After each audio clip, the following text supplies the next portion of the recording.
Joining me now from Washington, D.C., President and CEO of Americans United for Life, Charmaine Yoest. Charmaine, I want to hear your opinion, but I believe this is a fight worth fighting in the United States Congress. Why am I paying for Planned Parenthood? How did this happen? Hi, Graham. Thanks for having me on.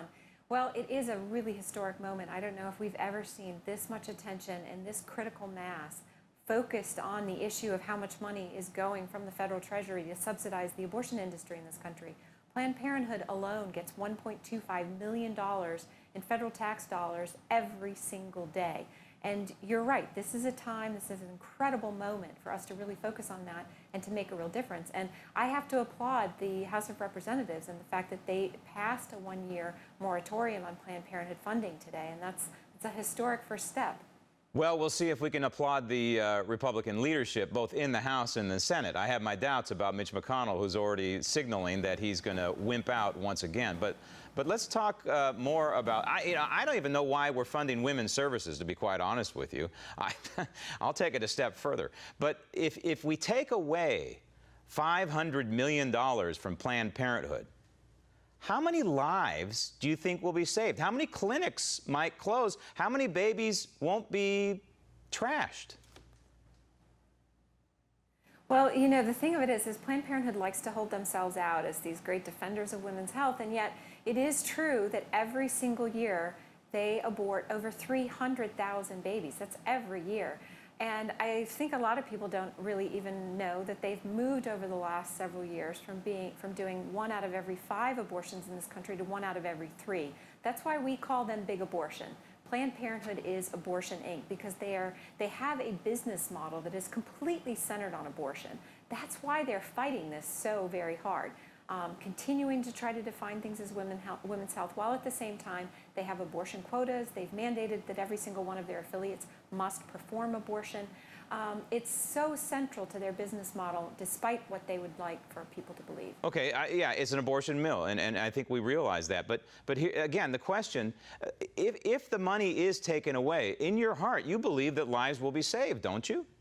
Because I realize that, I realize that Planned Parenthood says that they have separate pots for taxpayer money and another pot for the income that they have, which is all nonsense. Don't you believe that little babies' lives will be saved if we take away taxpayer funding? Oh, absolutely. This long-standing sleight of hand that they perform by saying that the federal money doesn't go for abortion is absolutely laughable and ludicrous. Everybody knows that money is fungible, and they don't even make much of an effort to separate the money. So, of course, and absolutely, I believe that lives will be saved. You know, in fact, one of the things that Americans United for Life focuses on is regulations and trying to bring the market to bear on Planned Parenthood. You know, they are far less regulated than even your local manicurist. And what you find is that they refuse to come up to standards that are normally expected of any other business that operates the way that they do. And so even like in Texas, where they applied common sense standards to abortion clinics, we saw abortion clinics closing. And so, yes, lives are saved when you turn attention to what Planned Parenthood is doing. Is there any doubt in your mind that Planned Parenthood is selling these aborted babies and parts of them for profit to these facilities?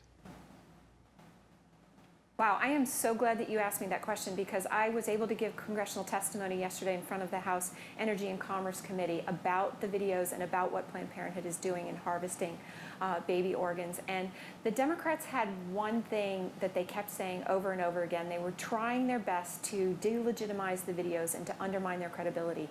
And what I have to say is, no matter what the context, there's no excuse, there is no rationale for the kinds of things that are being shown and displayed on the video. I would challenge anybody who has any doubts about this to watch the videos themselves. They're speaking in plain English. There's no confusion about what's being said on the videos. The full videos are completely posted online. The transcripts are completely posted online. It's all right there for anybody who takes the time to watch them. One of the things that was most shocking, Graham, and appalling at the hearing yesterday was the fact that many of the Democrats admitted that they haven't even watched the videos. The Democrats person who came to testify admitted that she had not watched the videos. How can you actually, with any kind of intellectual integrity, engage with this debate today without even taking a look at the videos? When a society begins killing living human beings and harvesting them for their organs, that is the end, in my opinion. And this is the Holocaust of our time, and it needs to stop. Charmaine, thank you.